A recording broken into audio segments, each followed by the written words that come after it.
বৈশাখ মাসের কৃষ্ণপক্ষিয়া বরুথিনী একাদশী ব্রত পড়েছে 13 এপ্রিল সোমবার 2026। সুধী বৈষ্ণব ভক্তবৃন্দ, অবশ্যই যেন আমরা এই ব্রত পালন করি। যুধিষ্ঠির মহারাজ শ্রীকৃষ্ণকে বললেন, হে বাসুদেব, আপনাকে প্রণাম।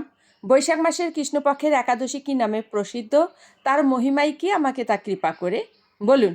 শ্রীকৃষ্ণ বললেন, হে রাজন, ইহলোক ও পরলোকে বৈশাখ মাসের কৃষ্ণপক্ষিয়া একাদশী বরুথিনী নামে বিখ্যাত। এই ব্রত পালনে সর্বদা সুখ লাভ হয় এবং পাপ ক্ষয় ও সৌভাগ্য প্রাপ্তি ঘটে। দুর্ভাগা স্ত্রীলোক এই ব্রত পালনে সর্বসৌভাগ্য লাভ করে থাকে। ভক্তি ও মুক্তি প্রদানকারী এই ব্রত সর্বপাপহরণ ও গর্ভবাস যন্ত্রণা বিনাশ করে। এই ব্রত প্রভাবে মান্ধাত্তা, ধুন্ধুমার আদি রাজারা দিব্যধাম লাভ করেছেন। এমনকি মহাদেব শিবও এই ব্রত পালন করেছিলেন। 10,000 বছর তপস্যার ফল কেবলমাত্র এক বরুথিনী ব্রত পালনে লাভ হয়। যে শ্রদ্ধাবান ব্যক্তি এই ব্রত পালন করেন, তিনি ইহলোক ও পরলোকে সমস্ত প্রকার বাঞ্ছিত ফল লাভ করেন। হে নিরীপ শ্রেষ্ঠ, অশ্বদান অপেক্ষা গজদান শ্রেষ্ঠ। গজদান থেকে ভূমিদান, তা থেকে তিলদান, তিলদান থেকে স্বর্ণদান এবং তা অপেক্ষাও অন্নদান শ্রেষ্ঠ।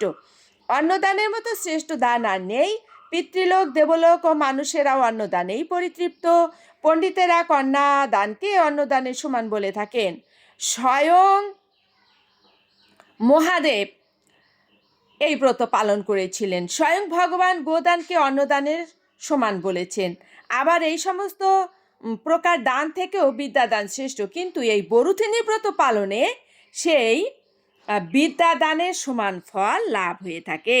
পাপমতী যেসব মানুষ কন্যার উপার্জিত অর্থে জীবন ধারণ করে এবং জীবন ধারণ করে পুণ্য খায়ে তাদেরকে নরক যাতনা ভোগ করতে হয়, তাই কখনো কন্যার উপার্জিত অর্থ গ্রহণ করা উচিত নয়। যে ব্যক্তি বিভিন্ন স্বর্ণ অলঙ্কার সহ কন্যা দান করেন, তার পুণ্যের হিসাব স্বয়ং চিত্রগুপ্ত করতে অসমর্থ হন, কিন্তু বরুথিনী ব্রত পালনকারী কন্যাদান থেকেও বেশি ফল লাভ করে।